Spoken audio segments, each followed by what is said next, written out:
Hello and welcome to your online learning.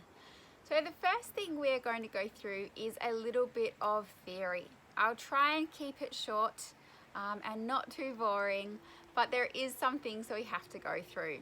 So there's a separate video on markers and on reinforcers. What I'm going to go through today is a little bit of just some things to keep in mind and a few different ways we can train our dog as well, or get them to do the behavior or the body position that we want. So the first thing to keep in mind is just the age of your dog. So an 8-week-old puppy compared to a 6-month-old puppy, compared to a 12-month-old puppy, 2-year-old dog, 4-year-old dog, etc. They're all going to be different to train. So puppies have very short attention spans. They learn quickly, but you need to make sure that all your training sessions are a couple of repetitions, 3 to 4 minutes at the very, very most, and then have a quick break. With a slightly older dog, you can do a couple more repetitions, but at the same time, you're wanting to keep them short and fun. So keep your dog wanting more when you end that training session. I usually start every training session by offering the dog a little bit of food. If they take it, they're keen to go.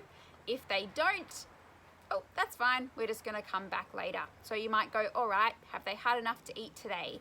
Maybe they're a bit stressed. Maybe they're too cold. Maybe they're nervous. Is there something that there's a reason, obviously, that they don't wanna train? Try and work it out, fix it, or just come back later.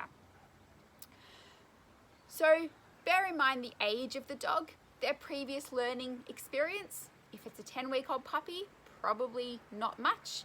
If it's a rescue dog or a dog that you maybe don't know that much what they've learnt before, we're going to take it slow but make it super, super fun. So we want them to love learning and love training. If you're not enjoying training, if your dog's not enjoying training, there's something going wrong. It should be fun for both of you. So plan what you want is also a really good thing. So have an idea in mind of what you want the end behavior to look like. Things like sit, pretty easy. We know what that looks like. But if you say, oh, I want my dog to, I don't know, not be so naughty.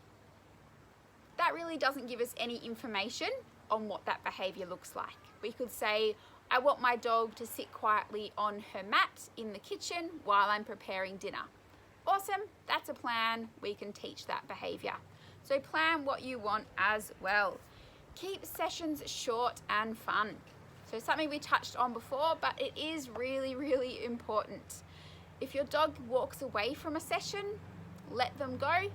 Think about what you were doing and whether it was too many repetitions, it was too hard, you weren't being clear in what you wanted.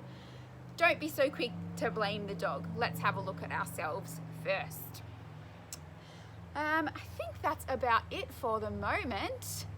So yeah, have a think about that and we'll come back in a second.